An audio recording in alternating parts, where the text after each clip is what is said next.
জায়গায় একই হাদিস 4 জায়গায় বর্ণনা করেছেন। সুবহানাল্লাহ বলেন। গ্রামের লোক আমার ভাইরা, আল্লাহর প্রিয় নবী ভালোবাসার কথা কি বলবো। ইমাম বুখারী রাহমাতুল্লাহ আলাইহি এই হাদিস শরীফ 4 জায়গায় বর্ণনা করেছেন। আমার নবী যেদিন মক্কা শরীফ থেকে মদিনা হিজরত করলেন, সুবহানাল্লাহ, যেদিন মক্কা শরীফ থেকে মদিনা হিজরত করলেন, সাথে সাইয়েদনা আবু বকর সিদ্দিককে নিয়ে গিয়েছিলেন। বেডের মধ্যে সাইয়েদনা হযরত আলীকে রেখে গিয়েছিলেন, ঠিক কিনা বলেন। আমার নবী যখন চলে গেলেন, সকাল হয়ে গেল। নবীর প্রেমিক সাহাবায়ে কেরাম, বিশেষ করে হযরত বেলাল রাদিয়াল্লাহু তাআলা আনহু, হযরত আম্মার ইবনে ইয়াসির রাদিয়াল্লাহু তাআলা আনহু, এইভাবে যারা নবীর প্রেমিক ছিলেন সবাই সকালবেলা কাঁদিতেছেন। কাঁদিতেছে কেন?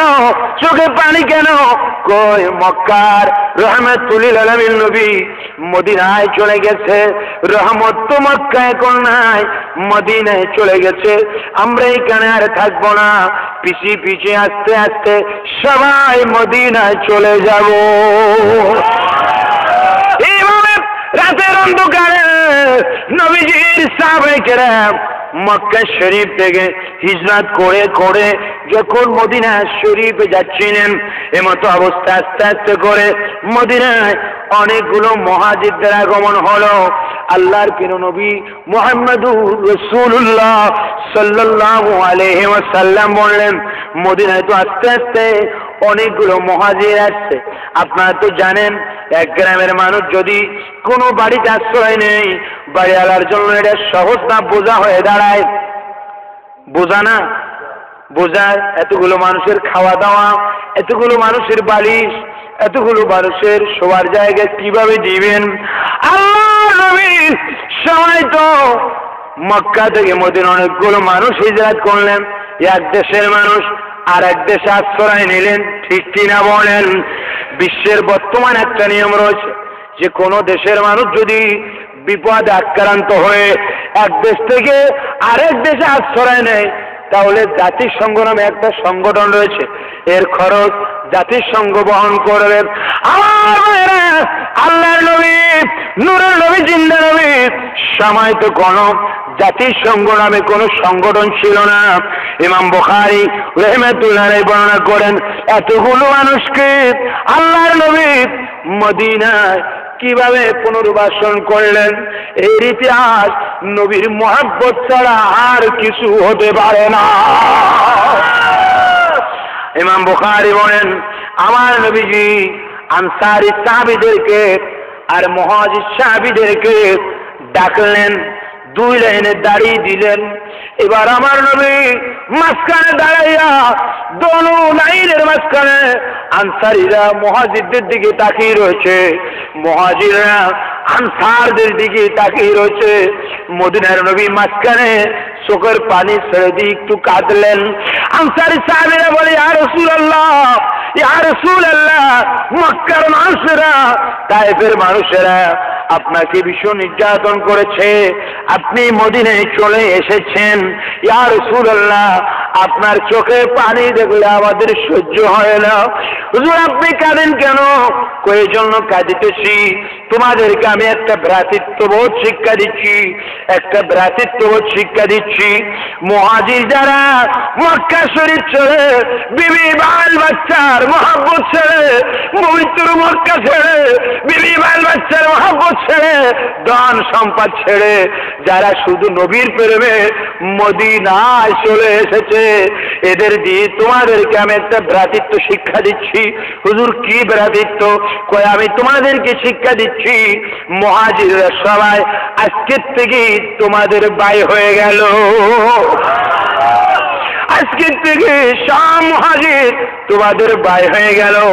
আপনারা তো দেখেছেন নিজের আপন ভাই, আপনাদের এখানে কি বলে জানি না, মায়ের পেটের আপন সহোদর ভাই মায়ের বাপের জমির হক দিতে চায় না, ঠিক কিনা বলেন? আছে না? আছে না? বাবার ওয়ারিস সূত্রের জমি নিজের আপন ভাই দিতে চায় না।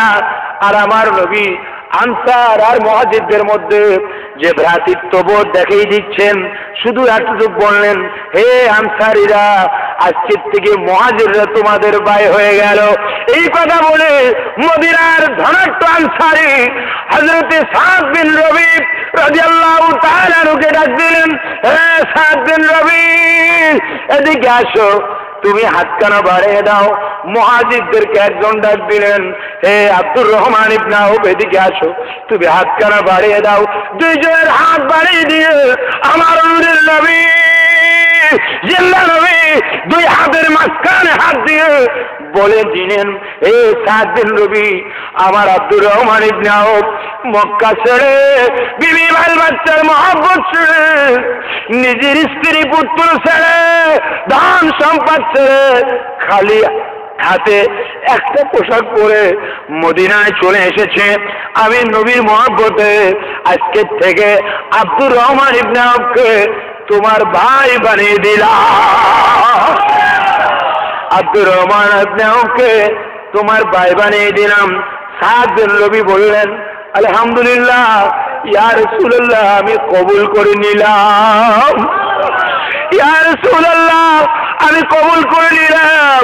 প্রেমের টানে কান্নাকাটি শুরু হয়ে গেল। সাদ বিন রবি আব্দুর রহমান ইবনে আউফকে জড়িয়ে ধরে বলেন, ভাইয়া আপনি কাঁদিতেছেন কেন, চোখে পানি কেন? ভাইয়া আপনি কাঁদেন কেন, চোখে পানি কেন? ভাইয়া কি হয়েছে? নবী তো আপনাকে আমার ভাই বানিয়ে দিয়েছে, আপনার এখন আর কিসের চিন্তা?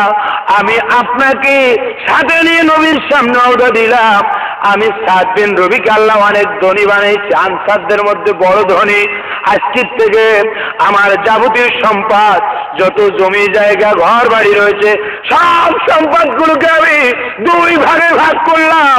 এক ভাগ আমার নিজের জন্য রাখলাম, আরেক ভাগ নবীর মহব্বতে আপনাকে দিয়ে দিলাম। আল্লাহু আকবার।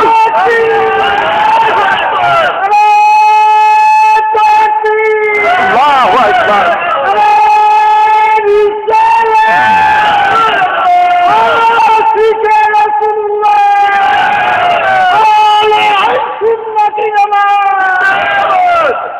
ইয়া রাসূলুল্লাহ, আপনার মহব্বতে আমার ভাই, আমি আমার যাবতীয় সম্পদ, অনেকে মায়ের একই সন্তান, বাবার একই সন্তান, সম্পদ দেয় না, ওই সূত্রের হক ফাঁকি দেয়। আর রাসূলের প্রেমে পড়ে হযরতে সাদ বিন রবি বললেন, আমার সব সম্পদ দুই ভাগ করে এক ভাগ নিজের জন্য রাখলাম, আরেক ভাগ আমার মুহাজির ভাইকে দিয়ে দিলাম। জোরে জোরে সবাই বলুন, কি মায়া লাগাইলা মদিনায় আমাকে, জোরে, কি মায়া লাগাইলা মদিনায় আমাকে, কি মায়া লাগাইলা মদিনায় আমাকে, অন্তরে মোর আহাজারি, অন্তরে মোর আহাজারি, তুমি মদিনার সুখে, কি মায়া লাগাইলা মদিনায় আমাকে, কি মায়া লাগাইলা মদিনায় আমাকে। আপনাদের এগুলো মজা লাগে না? ভালো লাগে? চলো একটু জোরে জোরে। কানে মেরা নবীর মাহফিলি চল, আনন্দে উল্লাসে সবাই মেতে উঠেছে, আনন্দে উল্লাসে সবাই মেতে উঠেছে, আজ এখানে মেরা নবীর মাহফিলি চলতেছে, আজ এখানে মেরা নবীর মাহফিলি চলতে। আল্লাহু আকবার। ভাইয়া আমার সব সম্পদ আপনাকে দিলাম, আপনি মনে কষ্ট নেবেন না, আপনি আমার সাথে বাড়িতে চলেন। কেন যাব ভাইয়া? নবী আপনাকে আমার ভাই বানিয়ে দিয়েছে, নবীজি আপনাকে আমার ভাই বানিয়ে দিয়েছে, আপনি বাড়ি চলেন, বাড়িতে যাই আমার দুইজন সুন্দরী বিবি রয়েছে। ইমাম বুখারী বর্ণনা করেন, বাড়িতে আমার দুইজন সুন্দরী বিবি রয়েছে, আপনি চলেন দুইজন বিবিকে আপনাকে আমি দেখাইব নবীর মহব্বত, আর তার নামটা আমার কাছে বলে দিবেন, সঙ্গে সঙ্গে আমি তাকে তালাক দিয়ে দেব, ইদ্দত পালন শেষে আপনি তাকে বিয়ে করে ফেলবেন। বলবেন না সুবহানাল্লাহ? এই মহব্বত নবীজির আদর্শের মধ্যে ছাড়ার পাওয়া যায় না। আমার ভাইরা এই কথা যখন বললেন, হযরতে আব্দুর রহমান ইবনে আওফ নবীজির মুহাজির সাহাবীদের মধ্যে তো আত্মমর্যাদা ছিল, ঠিক কিনা বলেন? আত্মমর্যাদা ছিল কিনা? আজকে অনেক ছেলের গার্জিয়ানদের আত্মমর্যাদা নেই। ছেলে বিয়ে দেওয়ার সময় আত্মমর্যাদার ঘাটতির কারণে ইচ্ছায় হোক অনিচ্ছায় হোক, ঘটক মারফত হোক, যৌতুকের দাবিদার হয়, ঠিক কিনা বল? আত্মমর্যাদার অভাবে ছেলের বিয়েতে যৌতুক দাবি করে, এ কথা সত্য না মিথ্যা? ইচ্ছা হোক অনিচ্ছায় হোক, আর ইশারায় হোক, আর কথাবার্তার দ্বারা হোক, ঘটকের মাধ্যমে হোক, যৌতুকের দাবিদার। আর দেখেন রাসূল পাকের সাহাবায়ে কেরামকে আনসারী সাহাবী সব দিতে চাইলেন, উনি বললেন, ভাইয়া মক্কা ছেড়ে আসো ব্যথা, মা বাবা ছেড়ে আসো ব্যথা, সম্পদ ছেড়ে আসো ব্যথা, আপনার ব্যবহার দেখে সব ব্যথা নিবারণ হয়ে গেছে, আপনার আচরণ দেখে সব ব্যথা নিবারণ হয়ে গেছে, আপনাকে আমার কিছুই দেওয়া লাগবে না, আপনি যা বলেছেন আমি খুশি হয়েছি, আমি মুহাজির মুসাফির আপনার জন্য দোয়া করতেছি, আল্লাহ যেন আজকের থেকে আপনার সম্পদের মধ্যে, বিবি বাল বাচ্চার মধ্যে আরো বেশি বেশি বরকত বাড়িয়ে দেয়, আপনার সম্পদের মধ্যে, বিবি বাল বাচ্চার মধ্যে আরো বেশি বেশি বরকত যেন আল্লাহ বাড়িয়ে দেয়, এই দোয়া করে দিলেন। সুবহানাল্লাহ। এবার বললেন, ভাইয়া আমাকে মদিনার একটা বাজার দেখিয়ে দেন, আমি খালি হাতে আসি নাই, কয়েকটা রিয়াল আমি নিয়ে এসেছিলাম। মদিনার একটা বাজার, হযরতে সাদ বিন রবি বনু কাইনুকার বাজারটা দেখিয়ে দিলেন, মদিনার বড় বাজার। বনু কাইনুকার বাজার মক্কা থেকে আসা কয়েক রিয়াল নিয়ে এসেছিলেন। উনি কিছু পনির কিনলেন, কিছু ঘি কিনলেন, গোটা মদিনায় ঘরে ঘরে বাড়িতে বাড়িতে ফেরি করে করে বাড়িতে বাড়িতে ঘি আর পনির বিক্রি করে করে, একবার বিক্রি করে আবার বাজার থেকে কেনে। এত বড় সাহাবী হালাল খাওয়ার জন্য, হালাল উপার্জনের জন্য এত পরিশ্রম করে তিনি আস্তে আস্তে করে মদিনার বড় মুহাজিরদের মধ্যে ধনী হয়ে গেলেন। বলবেন না সুবহানাল্লাহ? এই মহব্বত আপনাদেরকে কিভাবে বোঝাইব? আমার নবী এই মহব্বত সাহাবায়ে কেরামকে শিক্ষা দিয়েছিলেন। কারণ আমার ভাইয়েরা অনেকেই মনের মধ্যে খারাপ দিক নিতে পারেন। আমি তো এসেছি একদিন এক রাতের রাস্তা অতিক্রম করে, আমার বাড়ি সাতক্ষীরা, আপনার সাহেব কেবলা হুজুরের মুরিদ, আপনাদের বাড়ি সিলেট, মাত্র একটাই মহব্বত, আপনারাও সুন্নি আমিও সুন্নি, আপনারাও একজন নকশবন্দি মুজাদ্দিদিয়া তরিকার সাহেব কেবলা হুজুর কেবলার মুরিদ, আমিও নকশবন্দি মুজাদ্দিদিয়া তরিকার, আমার মুর্শিদ কেবলা শাহ আব্দুল আজিজ খুলনামী নকশবন্দি মুজাদ্দিদির মুরিদ। জোরে বলুন সুবহানাল্লাহ। আপনাদের তরিকার উদ্বোধন সাহেব হযরতে ইমামুত তরিকা হযরত ইমাম রব্বানী মুজাদ্দিদ আল-ফিসানি রাহমাতুল্লাহ আলাইহি, আমাদের তরিকার সিঁড়িও মুজাদ্দিদ আল-ফিসানি রাহমাতুল্লাহ আলাইহি। সুবহানাল্লাহ বলেন। এই জন্য কেউ মনের মধ্যে কষ্ট নেবেন না, আমার কাছে আমার সাজরা রয়েছে, আর ফুলতলি আল্লামা সাহেব কোলা হুজুরের সাজরা দেখেছি। আমাদের তরিকা এসেছে কাইয়ুমের সানিউরাতুল উসকাম মাসুম রহমাতুল্লাহ থেকে, ইমাম রব্বানির ডাইরেক্ট আওলাদ থেকে, আর সাহেব কেবলা হুজুরের তরিকা মুজাদ্দিদ আল-ফিসানির খলিফার থেকে। আসল গাছ ঠিক, দুইটা ডাল দুই দিকে চলে গেছে। জোরে জোরে বলুন সুবহানাল্লাহ। আল্লাহু আকবার বলুন। গভীর মনোযোগ। আমার নবী এবার আল্লাহর দরবারে সালাম পেশ করলেন। তাশাহুদ গ্রহণ করলেন। এবার কি হলো? আমার নবী আমার আল্লাহর সাথে কাসাসুল আম্বিয়া কিতাবের মধ্যে আছে, আমার নবী ওই দিন আমার আল্লাহর সাথে 90,000 কথা বলেছেন। কয় হাজার? 90,000 কথা বলেছেন। শুধু তাই না, আমার নবী কথা বলতে বলতে রিয়াজুন নাসিহিন কিতাবের মধ্যে আসে, তাফসীরে মুগনির মধ্যে এসেছে এবং মিরসাদুল ইবাদ কিতাবের মধ্যে এসেছে। আমার নবী আল্লাহর দরবারে 70-700 বার প্রার্থনা করেছেন উম্মতের জন্য। প্রত্যেকবার আমার আল্লাহ উম্মতের গুনাহ মাফ করতে করতে নবী ওখানে আল্লাহর সামনে 49 কোটি উম্মতের গুনাহ মাফ করে নিয়েছেন। আল্লাহু আকবার বলুন। 49 কোটি উম্মতের গুনাহ মাফ করে নিয়েছেন। এবার একবার কি আমার নবী বললেন, আল্লাহ অন্য নবীদের উম্মতেরা নবীর সাথে বেয়াদবি করতে যে, আপনার সাথে বেয়াদবি করতে যে বানর হয়েছে, পাত্র হয়েছে, হনুমান হয়েছে, সাপ হয়েছে, আমার উম্মত না বুঝে না জেনে যদি বেয়াদবি করে ফেলে, আমার উম্মতকে আপনি চেহারার বিকৃতি করবেন না। আল্লাহ আমার উম্মত না বুঝে না জেনে যদি গোড়া করে ফেলে, আপনি তাদের উপরে আপনি রাগান্বিত হবেন না, আপনি তাদেরকে ক্ষমা সুন্দর দৃষ্টিতে দেখবেন। আমার আল্লাহ এজন্য আয়াতে কারিমা নাযিল করেছেন, ওয়ামা কানা লাহুম লিয়ুআযযিবাহুম ওয়া আনতা ফীহিম।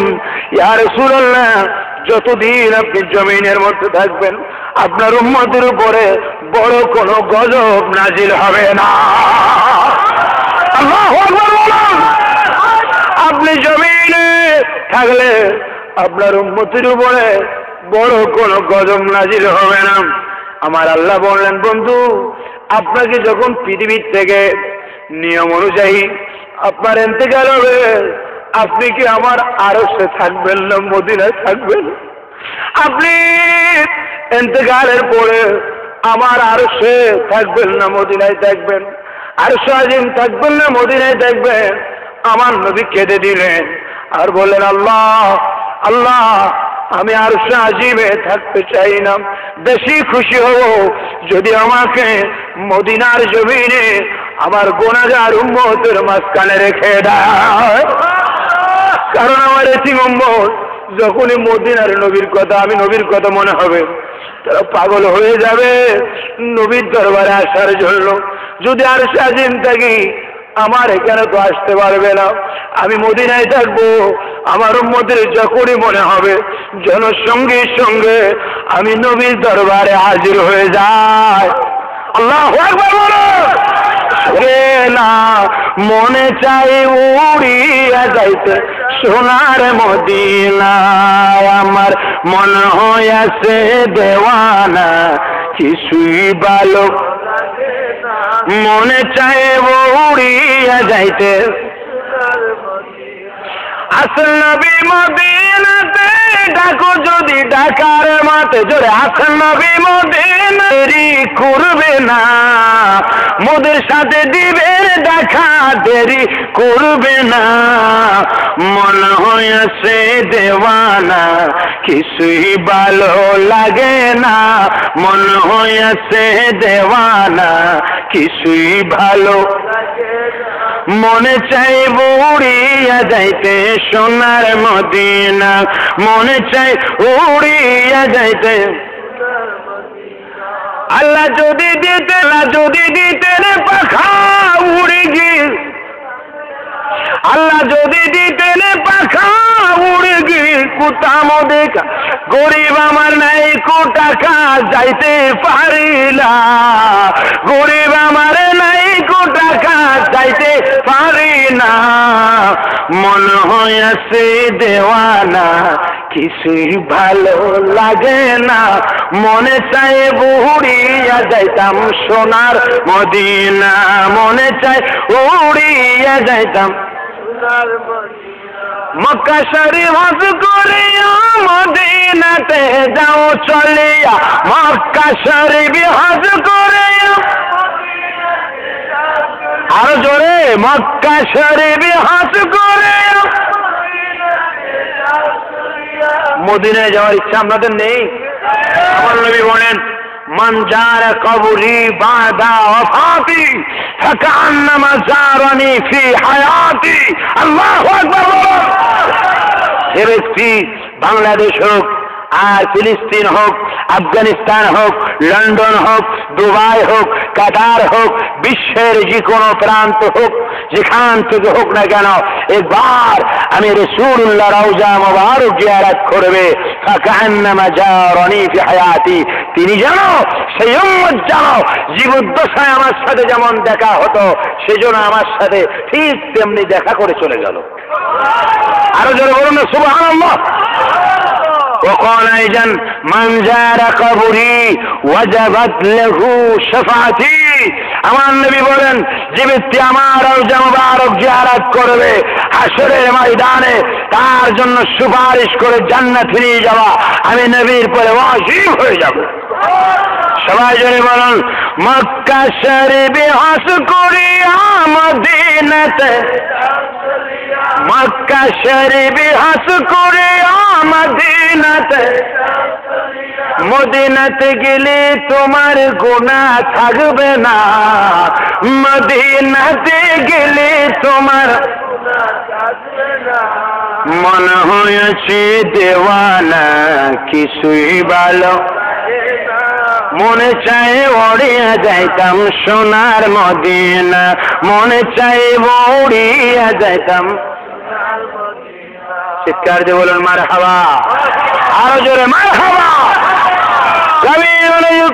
আল্লাহর প্রিয় নবী এইভাবে আল্লাহর সাথে অনেক কথা বললেন, অনেকগুলো কথা বলে যখনই আমার নবীর বিদায়ের সময় হলো, আমার আল্লাহ পাক বললেন, বন্ধু এখন তো বিদায়ের সময় কিছু চাওয়ার থাকলে বলো। আমার নবীকে দেখে বলে, আল্লাহ আমি তো আমার কপালের চোখ দিয়ে আপনাকে দেখে গেলাম, জমিনে পা রাখা মাত্র আমার উম্মতরা আমার কদমে পড়ে কাঁদবে। ইয়া রাসূলুল্লাহ, আপনি আল্লাহকে দেখেছেন, আমাদের দেখার জন্য আপনি কি নিয়ে এসেছেন? আল্লাহ আমার উম্মতকে দেখার জন্য আপনি কিছু দিয়ে দেন। আমার আল্লাহ খুশি হয়ে বললেন, বন্ধু আপনার উম্মতের জন্য আমি 50 ওয়াক্ত নামাজ দিলাম। আরো জোরে বলুন, কয় ওয়াক্ত? 50 ওয়াক্ত। আমার নবী খুশি হলেন, সুবহানাল্লাহ বলুন। আমার নবী 50 ওয়াক্ত নামাজ দিয়ে আসতেছেন খুশি হয়ে। ষষ্ঠ আসমানে যখন আসলেন, মুসা আলাইহিস সালাম বলছেন, ইয়া রাসূলুল্লাহ, আল্লাহ আপনাকে কি দিয়েছেন? কিয়া মুসা কালিমুল্লাহ, আল্লাহ আমার উম্মতের জন্য 50 ওয়াক্ত নামাজ দিয়েছেন। ইয়া রাসূলুল্লাহ, ইয়া রাসূলুল্লাহ, এত নামাজ আমার উম্মত 2 ওয়াক্ত নামাজ ঠিকমতো আদায় করতে পারেনি, আপনার উম্মতেরা 50 ওয়াক্ত নামাজ কিভাবে আদায় করবেন? আপনি যান কিছু কমাই নিয়ে চলে আসেন। আমার নবী প্রথমবারে গেলেন, আমার আল্লাহ 5 ওয়াক্ত কমাই দিলেন। এইভাবে আবার আসলেন, মুসা আলাইহিস সালাম আবার বলেন আরো কমান, আবার 5 ওয়াক্ত। মুফাসসিরিনে কেরাম বলেন, এইভাবে আল্লাহর নবী 9 বার আল্লাহর দরবারে গেলেন, 5 নং 45 ওয়াক্ত কমে গেল। আমার আল্লাহ ডাক দিবার, বন্ধু বন্ধু একবারে আমি 45 ওয়াক্ত নামাজ আপনার জন্য কমাই দিতাম, কিন্তু আমি চাচ্ছি বারবার আমার বন্ধু আমার দরবারে আসুক, বন্ধুর সাথে বন্ধুর বারবার দেখা হয়ে যায়। আল্লাহু আকবার। বন্ধুর সাথে বারবার বন্ধুর মিলন হোক, বন্ধুর সাথে বারবার বন্ধুর দেখা হোক। এই জন্য আমি 9 বার আপনাকে আনাইলাম। আমি আল্লাহ ইচ্ছা করলে 9 বার না আনাই, একবার 45 ওয়াক্ত কমাইতাম, কিন্তু বারবার আমার ইচ্ছে হয় আপনি আমার দরবারে আসেন, আপনার চেহারা মোবারক আমার সামনে নিয়ে আসেন, আমি আল্লাহ এবং আপনি দুইজনে মিলে কথাবার্তা বলি ধরবো। সুবহানাল্লাহ, আল্লাহু আকবার বলুন। কারণ আমার নবীর সৌন্দর্য এত বড় আশ্চর্য সৌন্দর্য। মা আয়েশা সিদ্দিকা বলেন, লাওয়াহিদ জালাইকা লাউ রাওয়াইনা জাবিনাহু লা সারনা বিল কাতিল কুলুব আলা লাইদিয়া। মিশরের মহিলারা ইউসুফ নবীকে দেখার জন্য ইউসুফ নবীকে দেখে হাতে লেবু কাটার পরিবর্তে তার হাতে আঙ্গুল কেটেছে, হাত কেটেছে, বেহুশে পড়ে গেছে। মায়েশা সিদ্দিকা বলেন, ও ইউসুফ নবীর প্রেমিকরা, ও মিশরের মহিলারা, তোমাদের উদ্দেশ্য আমি জানাই দিতে চাই, আমি আয়েশা সিদ্দিকা নবীজিকে পাক করে খাওয়াইছি। আমার ঘরে ওহী নাযিল হয়েছে নবীর উপরে, আমি আয়েশা নবীকে রান্না করে খাওয়াইছি, নবীজির সাথে দৌড় প্রতিযোগিতা করেছি। আমি আয়েশা বর্ণনা করি নবী কেমন। আমার নবী ছিলেন লাওয়াহি জালাইখা লাউরাওয়াইনা জাবিনু। তোমরা তো মিশরের মহিলারা ইউসুফ নবীকে দেখে লেবু কাটার পরিবর্তে হাত কেটেছ।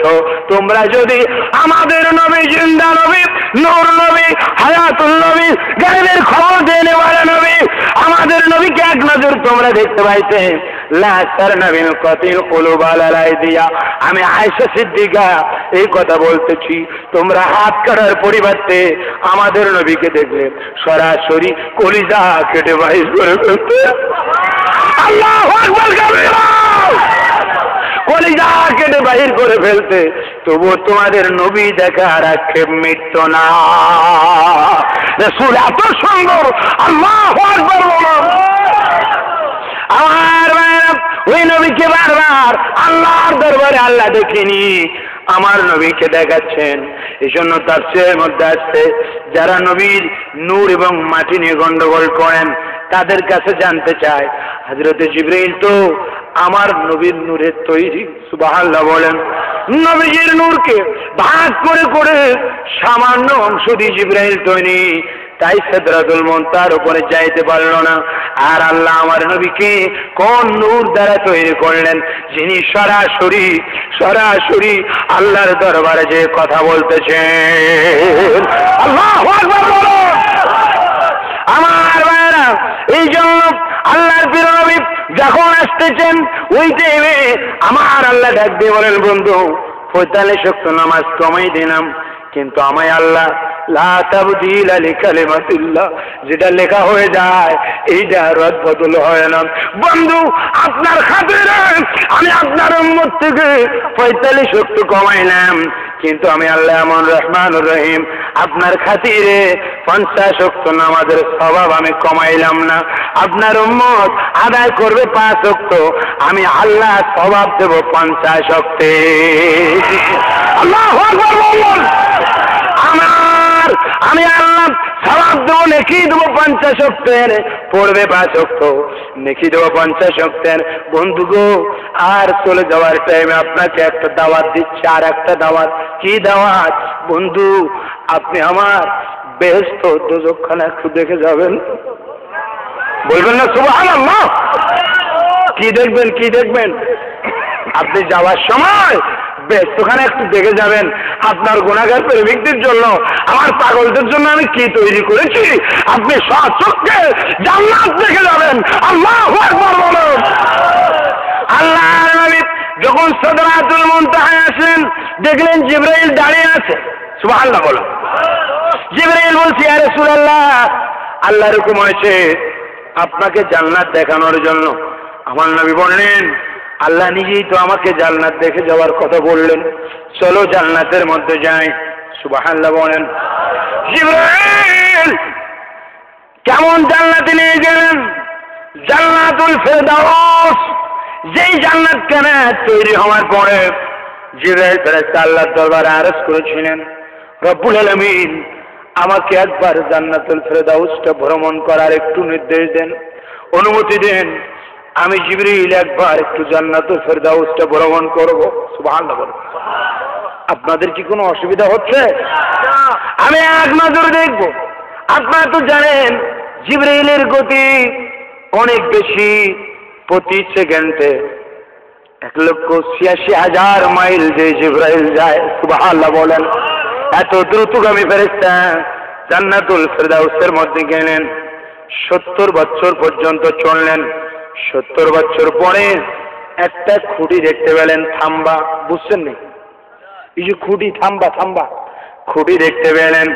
জিবরাইল খুঁটির গায়ে হেলান দিলেন, আর বলেন আল্লাহ আর কত বড় জান্নাত, তোমার জান্নাতুল ফেরদাউস। আমার আল্লাহ বললেন আর একটু সামনে যাও। জিবরিল বলে আবার 70 বছর চলার পর আর একটা থাম্বা দেখলাম। জিবরিল আরো সামনে যাও, আরো 70 বছর চলার পরে আর একটা থাম্বা দেখলাম। জিবরিল বলেন আরো সামনে গেলাম, 70 বছর পর আর একটা থাম্বা দেখলাম। এবার জিবরিল বলে আল্লাহ আর কত দূর যাব? আমার আল্লাহ ডাক দিয়ে বলে জিবরিল রে তুই কি জানিস না আমার বন্ধুর প্রেমিকদের জন্য আর আমার পাগলদের জন্য এইভাবে শুধু ৭২,০০০ খুঁটি দিয়ে আমি জান্নাতুল ফেরদাউসকে বানাইছি। আল্লাহু আকবার বলো। এইভাবে রাসূল করিম সাল্লাল্লাহু আলাইহি ওয়াসাল্লাম জান্নাতের আশ্চর্য নিদর্শনাবলী দেখলেন। আল্লাহু আকবার বলেন। শুধু তাই না, মুফাসসিরিন কেরাম বলেন আল্লাহ রাসূল বলেন আমাকে বিরাট একটা নহর দেখানো হলো। নহর আমি বললাম ইয়া আখি জিবরাইল এই নহরের শুরু কোথায়? কই ইয়া রাসূলুল্লাহ সামনে চলেন। অনেকক্ষণ চলার পরে আমার নবীর সামনে যে দেখলেন যে নহর যেখান থেকে শুরু ওখানে একটা সবুজ গম্বুজ দেখা যায়। গম্বুজ দেখা যায়, ওই গম্বুজের তালা মারা, চাবি দেয়নি। আপনাকে তো আল্লাহ প্রেম করে ভালোবেসে বিসমিল্লাহির রহমানির রহিম দিয়েছেন। আপনি বিসমিল্লাহ শরীফ পড়ে এই তালার মধ্যে একটা ফুঁক দেন, তালায় হাত দেন, সঙ্গে সঙ্গে দরজা খুলে যাবে। আল্লাহু আকবার বলুন। আমার নবী বিসমিল্লাহ শরীফ পড়লেন, তালার মধ্যে হাত দিলেন, তালা খুলে গেল। নবীজি বলেন এটা এত বড় গম্বুজ উম্মত তুমি কল্পনা করতে পারবে না। গোটা পৃথিবী, সব পৃথিবীগুলো যদি ওই গম্বুজের উপরে উঠায় দেওয়া হয়, বিশাল একটা ময়দানের মাঝখানে সামান্য একটা নাড়াকুটার বোঝা থাকলে যেমন দেখা যাবে, নাড়াকুটার বোঝা বিশাল বিলের মাঝখানে দুই একটা নাড়া পড়ে থাকলে যেমন দেখা যাবে, গম্বুজ এত বড় গম্বুজ ওর মাথার উপরে পৃথিবী উঠাই দিলেও এরকম দেখা যাবে। দেখতেছি এই গম্বুজ থেকে 4টা জান্নাতি নহর চারিদিকে চলে গিয়েছে। উচ্চ স্বরে বলুন না